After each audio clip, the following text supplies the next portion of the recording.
And welcome back to another episode of Life Changing Challengers. As always, I'm your host, Brad Minus, and I am so delighted and extremely honored to have Nicole Harrington on the show today. She is a narrative coach, she's a speaker, she has a certificate from the Health Coach Institute, and we're really excited to hear her story. Nicole, how you doing today? Hi, thanks for having me. The privilege and the pleasure is all mine. Can you tell us a little bit about your childhood? What was the complement of your family, where you grew up, and what was it like to be Nicole as a kid?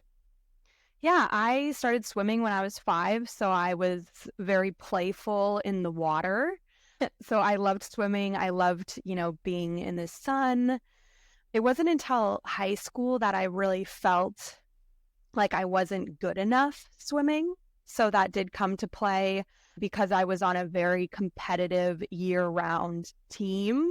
But thankfully in high school, I also found water polo, and I was one of the fastest just because not everybody was a swimmer on the team. Yeah, Um, those club teams can be, I mean, they work hard. yeah. Are your parents supportive? Yeah, my mom actually was like on the deck with me. She was a stay-at-home mom, so she was very involved in my life and supported it. Also, like we drove, it was like maybe an hour drive to practice to go to North Bay Aquatics, which was is still a good swim team. So, yeah, I learned Sure. how to. And did you, so you obviously lived an hour away from North Bay, or did you actually grow up? No, it's Marin County, so it still is in Marin County, but it was like in the back of Tiburon that was the pool we went to, so it was a little bit farther away. But Oh. yeah. You got any brothers or sisters?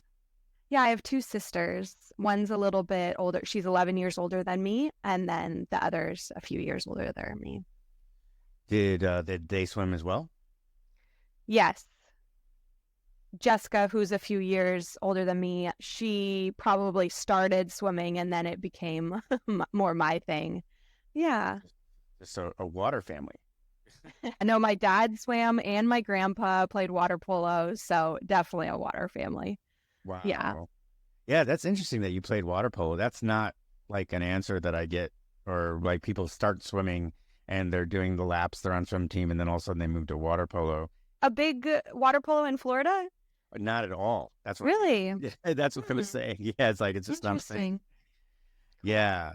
I grew up in the Chicagoland area and yeah, never heard of lacrosse. I mean, I've heard of it because I saw it on TV a couple of times, but like down here, lacrosse is huge.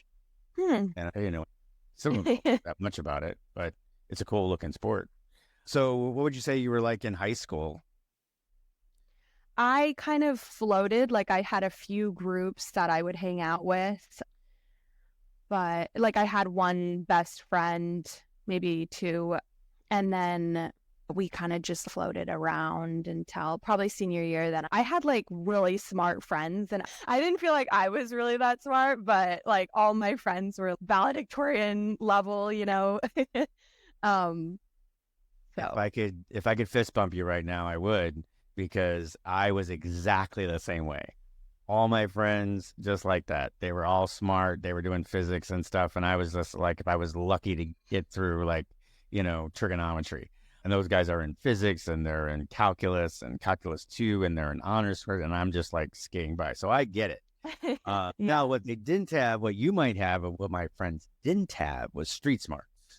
Like I Mm. could get around, right? As an only kid, I was taught the way of the world a little bit more, how things work, why people do things the way they do. So I was able to like, kind of get around, and I had a lot less fear about talking to adults because I was an only child. So that helped. It became like the street smart thing. They were academics. I was street smart. We all worked together. It was great. So did you go to university, college? Yeah, I went to a state school near where I grew up. I went to Sonoma State, where I continued swimming. I led the, water polo. It was actually a co-ed water polo team. They had a Division 2 water polo, women, but I was more interested in my kinesiology major, which I absolutely loved. I loved every class in that major. It was great. So, Oh, okay. Wow. Kinesiology. That's amazing. That's, basically the study how the body moves. You and I can have exactly. long discussions. I love that. So how'd you do in college? You a pretty good student?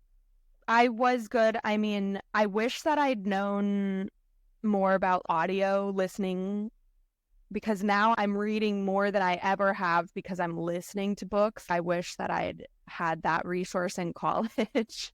Probably would have done better. But yeah, I know. I mean, since I loved every class, I was very interested in it. But you have to take Yeah. all the GEs and stuff too. Right. Yeah.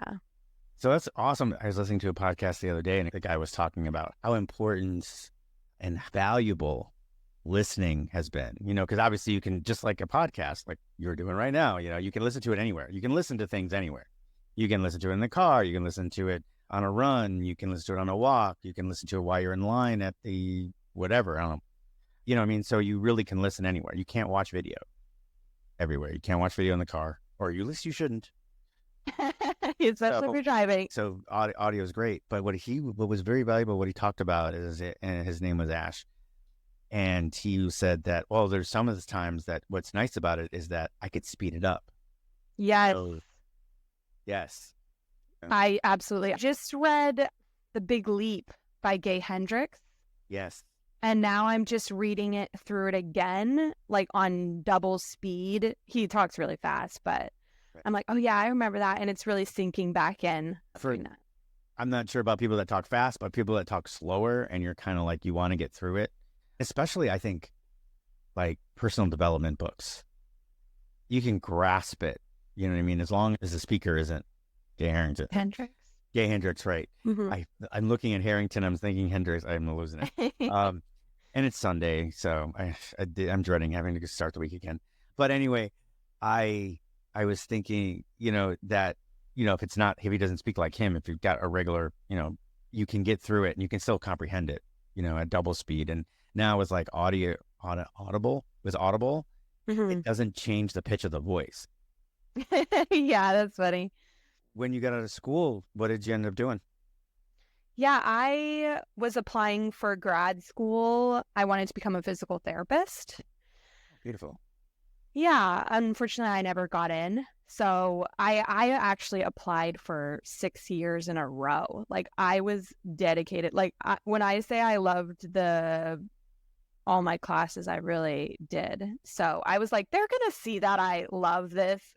So I applied to a lot of different schools for many years. But so once I stopped applying, during that time, I was working customer service jobs. I was also, coaching on the side, the high school water polo team.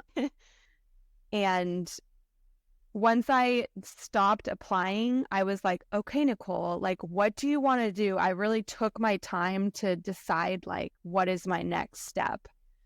I didn't rush that process. And that's when I really realized, oh, wait, I've been coaching since I was in high school. This has always been my side thing. So that's when I joined HCI, Health Coach Institute. Yeah. So you were using your experience as a swim coach to move into health coaching. Yes. So what inspired that? What inspired the ideas? Okay, so you moved from a very data-driven, hands-on, daily practice to these high schoolers, at least during that season, to more hands-off, more cerebral coaching. Yeah. Well, I do think that is also in a physical sport. If your body and your mind isn't right, then during game day, you're not going to be peak performance. I'm sure as an endurance coach, you understand that because to be able to do the endurance, which I was a long distance swimmer too, Yeah. Oh, no. I don't have a certificate in health coaching, but I do some of it with my clients. The kids, I've got to kind of slip it in. Yeah.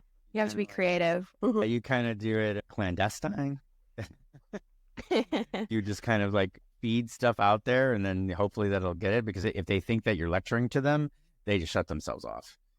So looking through your bio. Well, I guess the reason I wanted to do physical therapy was because I felt like there were little signs that you could notice before you got injured or after you got injured. Like, it didn't have to be a lifelong sentence.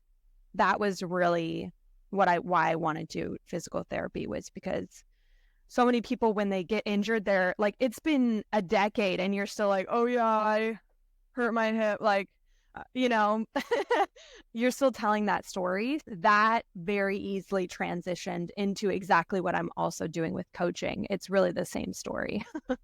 Yeah, it's the old dad saying, oh, what's going on with your back? Oh, it's an old football injury. So yeah, that's the one thing I love about physical therapists as well, is there's an end to it. Where chiropractors now are like, they fix the problem, or they at least curb it, or they teach you ways to keep yourself balanced and adjusted. But it's always better. Hey, make sure you come see me twice a month. And it becomes a form of therapy itself. So even me, when I am ready for a race, every 2 weeks, chiropractor. The opposite 2 weeks, licensed massage therapist. that's great. But an injury, I go see a physical therapist for a couple of weeks. They give me a plan. They help me fix the issue. They give me a plan to maintain, and I'm on my merry way. And I think that's the greatest power of a physical therapist.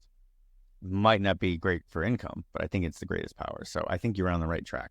Thank you. So you look into your bio, I just noticed that it mentions that you had a traumatic event. So I'm going to ask you to tell us that story. Yeah, I don't really like to talk about the actual event just because it's very personal. Maybe in the future I will.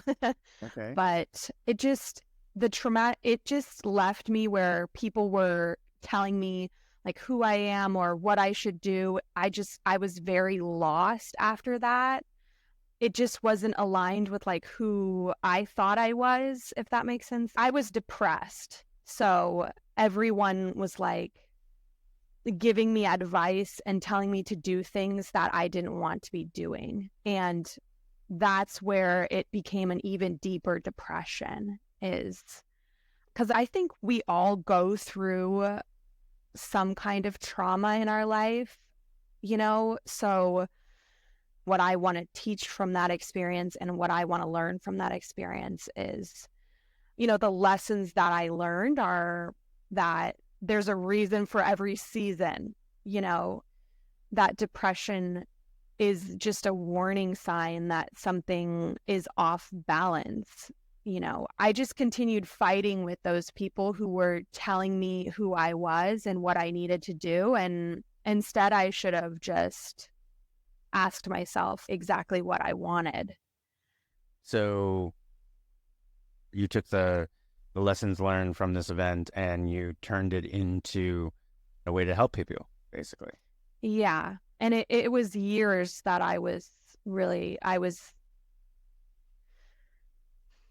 I closed myself off to the world, really. If you were in my life during those years, you would have thought I was like happy-go-lucky, but that's when I was like purposefully learning how to have a bee face. I was like learning how to have a bitch face. Like, I was teaching myself how to do that. I was drinking a lot. I was smoking a lot. I was numbing myself because I was in pain. And a lot of people do that. Did you know, or did you partake in drinking and some of that stuff in high school? No, I didn't. So this was something you just, like, what introduced you to that, to know that would actually, like, at least numb the pain a little bit? That's a good question. I don't think I was aware of what I was doing. I also didn't think I was doing anything wrong, because when I was drinking, I didn't really feel drunk. I didn't actually feel like I was drunk. Which is really weird. Now I still drink occasionally. I think I get a little bit of a buzz and then it goes away. I wouldn't get an additional buzz. I just fly past the initial buzz and I'm blacked out or don't feel drunk. That's a great takeaway. So that this for people to think about, you know what I mean? If you're drinking right now, and not right now, but if you find yourself that you're drinking a little bit more than usual and you really don't feel like it's a big deal, it probably is a big deal. Yeah. So that's a huge takeaway for some people to like realize that. Now you got to be honest with yourself. You got to be self-actualized enough to realize that. But that was great. How did you get yourself out of it? Yeah, I think I did have the intention of stopping, like, especially smoking and drinking, but I wanted to quit. Like, there was a long period where I was wanting to quit. I just didn't know how, and I was in therapy, like I was getting help, but it was so easy to get.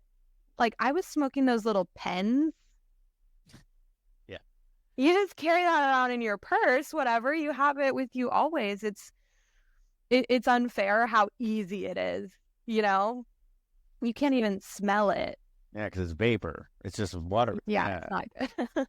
So why I mention that is because it becomes a routine. It's a habit. You wake up and you have a cup of coffee is very similar process. I already knew how to or what I wanted to buy when I went to the store, exactly where it was. Like, it would take me 5 minutes.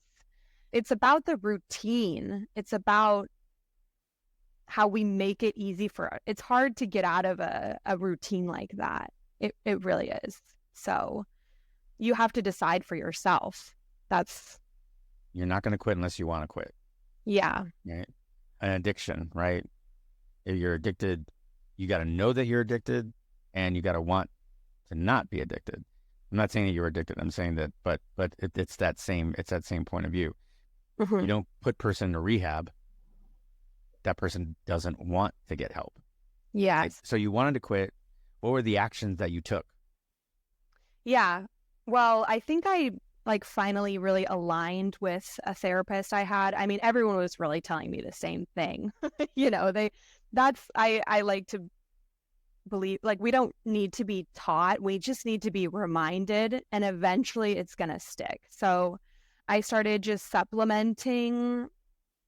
Instead of drinking alcohol, I'm drinking bubble water. Instead of, when you first stop, your whole life revolves around that. It's a very social sometimes. All of your friends are also drinking a lot. All the events that I was going to involved alcohol. Like, so when I stopped, it was, oh my gosh, I don't even know what to do. I didn't even know how to have fun. You have to just relearn that. Did you stop drinking and smoking at the same time, or was it one then the other? That's a good point. I think I was drinking more, and then I kind of probably switched to smoking more. Yeah. So you were using a vape pen, but I know that people that actually smoke cigarettes, sometimes it turns out to be that they don't really have the nicotine addiction that they thought. This is the addiction. Is constant habit of moving, right? So they feel like they got to do this. Yeah. You feel like you had that same thing when you wanted to quit smoking. It was about, okay, grab it out of your purse and hold it, and it's just kind of there, and then you have this habit, right? Yes, I thought about that. The cigarette idea, they very much need to go outside. Oh, when you're smoking cigarettes, you have to go outside. You get to take a break, and there's a reason. You're like, oh, I'm just going to grab a cigarette. And then everyone's like, yeah, okay, cool. I can't just be like, hey, guys, I'm going to go get some alone time because I'm really overwhelmed in this party. I'll be back in 5 minutes. I don't know why you wouldn't. This is a little bit too much stimulus for me. I'm going to walk outside and get a breather. Yeah. I like that. I've done that. Well, I don't go to parties anymore. I used to do that. I used to go out at night and hit the bars, go with my friends and all that. And then I found endurance sports, and the socializing that we used to do at night is right after a workout, we go to breakfast and we socialize then. It just flipped the script. That's great. Yeah. It becomes a routine. Yeah, and I didn't realize it, but I didn't hear in Florida because it gets so hot during the day that you're starting as early as possible. You know, getting your workout done as early as possible because it gets so hot. So, by 8 o'clock, you've done a 2-3 hour workout, and now you're with your friends, your training buddies, and you're out at, at some diner somewhere. Yes. I like that point actually, is the fulfillment. So if you are trying to quit or you're feeling a void of some sort, like, the love language is Gary Chapman. Do you know about that book? It's the 5 love languages. Right. That's one way to actually look at it, is like, what is it that you need that you're not getting out of your life, and give it to yourself in a healthy way. I like it. Yeah. Is that eventually what you did, or is that like a hindsight 2020 thing? No, absolutely. It's what I've done. It's, I believe how you do one thing is how you do everything. So if you just focus, I learned that through HCI. If you focus on one area that you're most passionate about. So let's mention like food, like how, like your eating habits. If I used to crave French fries, so that there's something there. If you're craving something, it's for a reason. So how can you give that to yourself in a healthier way? Started taking fish oil. Suddenly I don't crave French fries anymore. I actually just printed, I love this sheet from Health Coach Institute. I still have this. They gave this to me like in an intro video.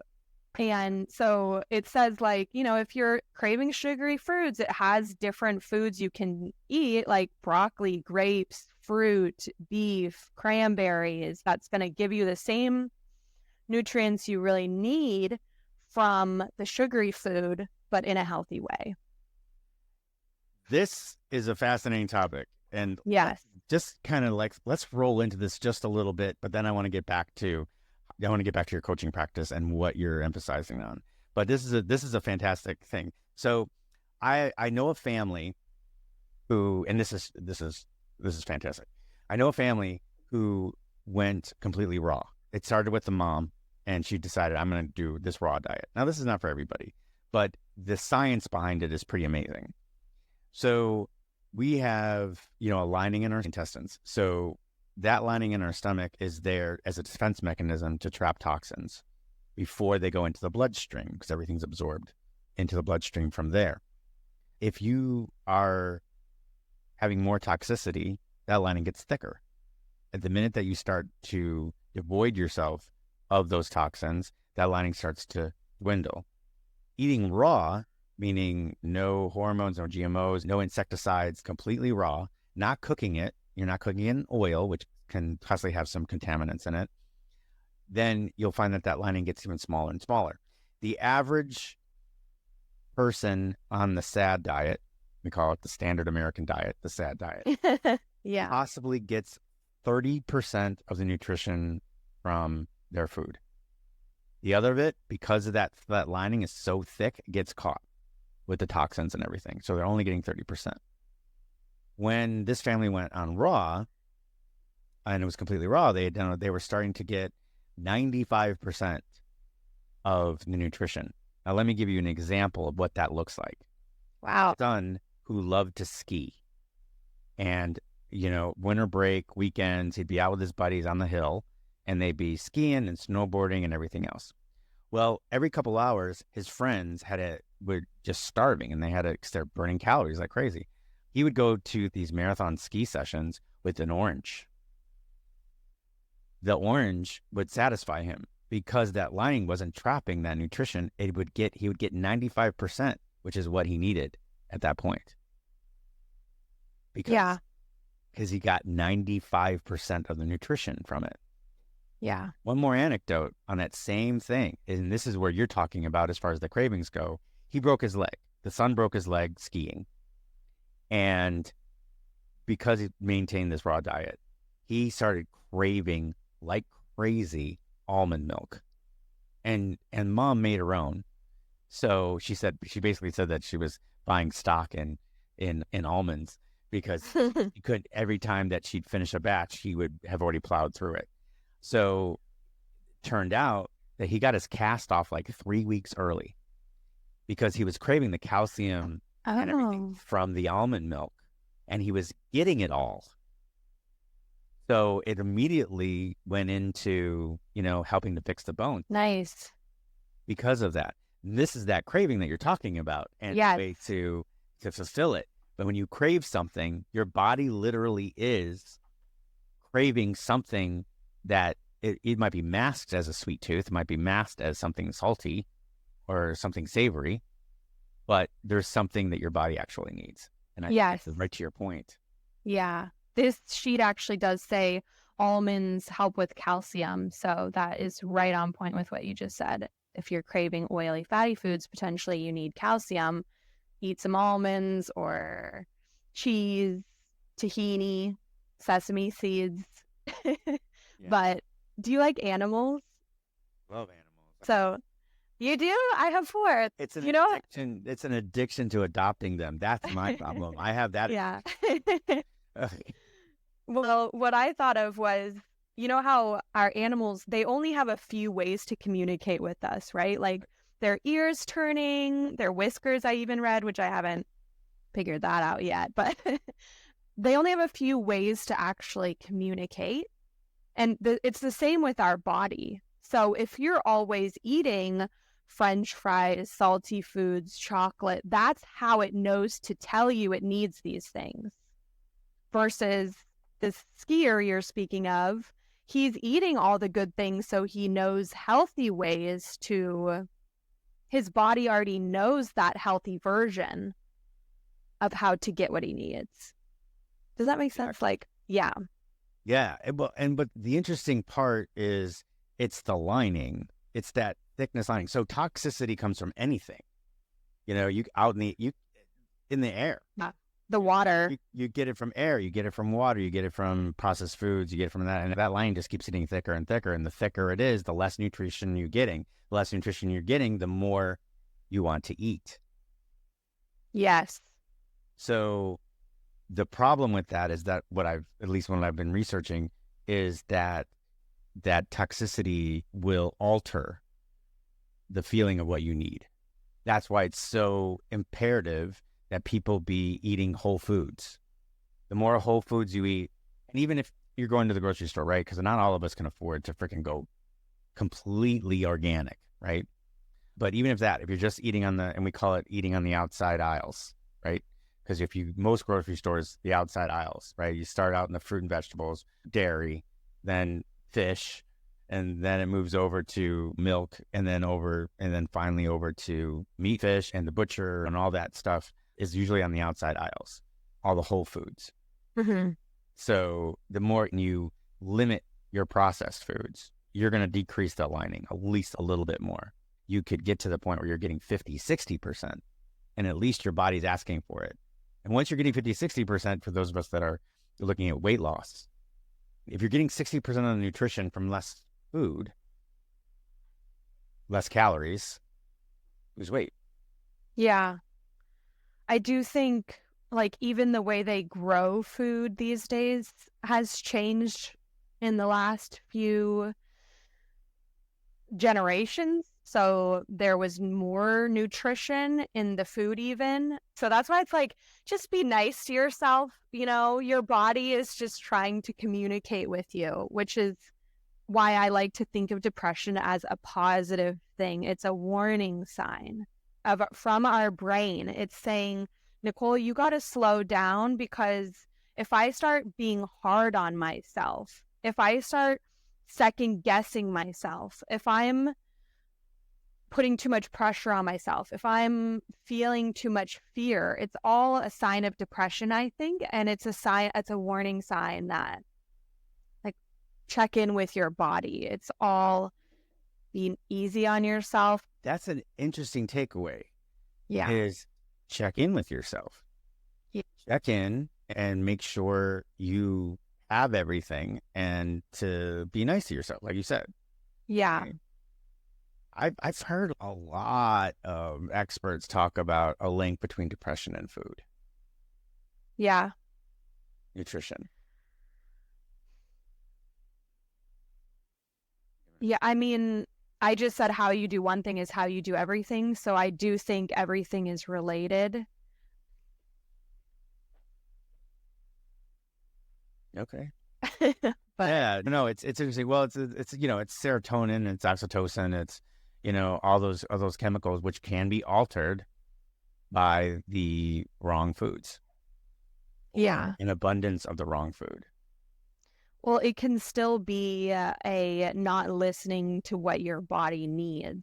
Those chemicals, as much as like I couldn't name off all of those exactly levels, etc., right? It still is my body is still communicating with me in some way. And if I'm not listening to it and giving it what it needs, then you're still on the wrong path. Depression will come but still I still think depression is a positive thing. So it still is like listening to what your body needs and giving it to yourself. Is that a strong tenet in your coaching practice? Yes, absolutely. So, what do you find, out of the clients that you've been coaching, have you found a common denominator? Well, I think it has to do with support. All of these categories really is about supporting what you need.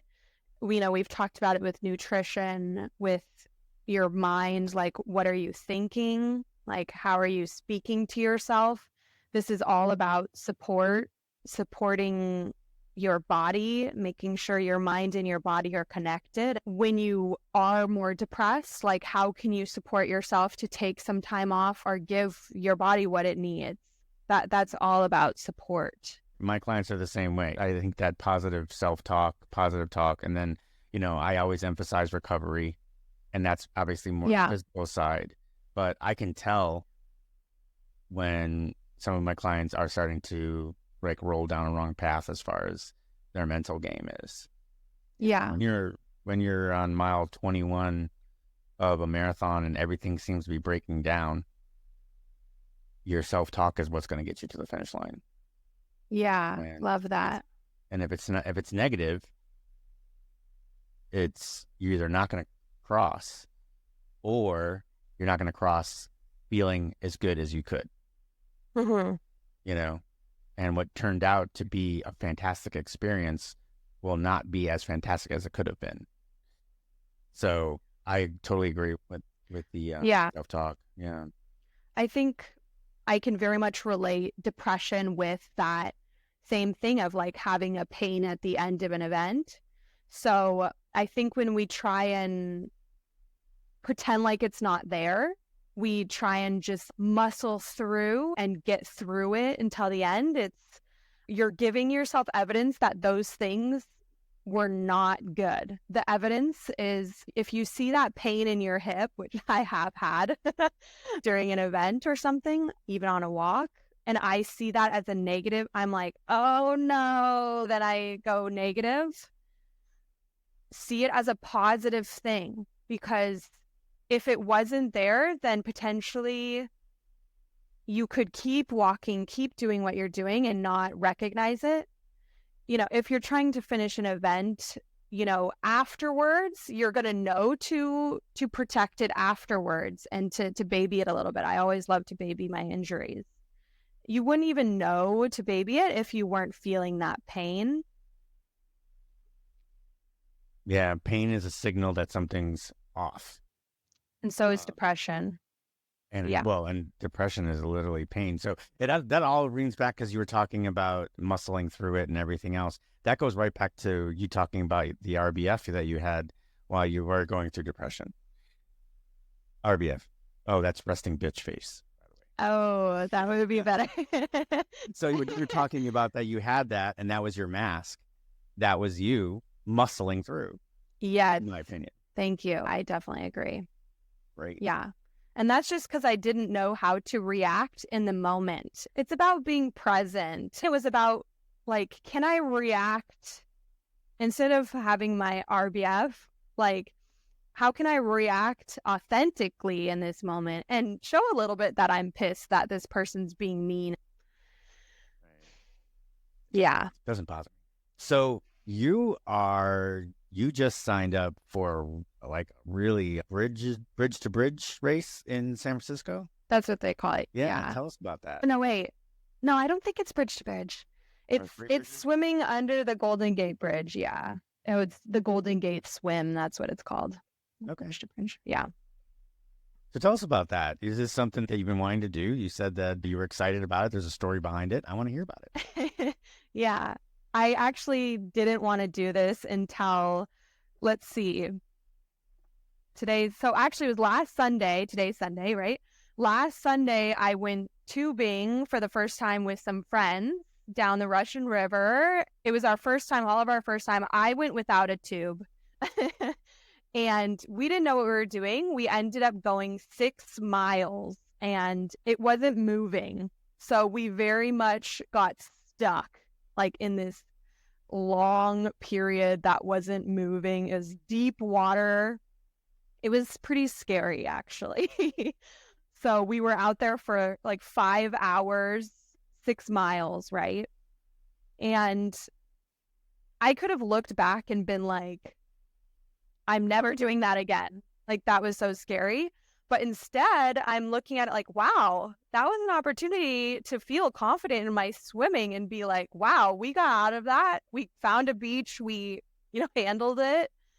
So I'm like, you know what? I'm going to go do a open water swim. Like, I'm like, right now I'm feeling confident. I'm going to choose to take that experience and use it in a positive way. Now that's amazing. You follow through with those experiences. Sometimes a negative experience is not so negative and a positive one can come out of it.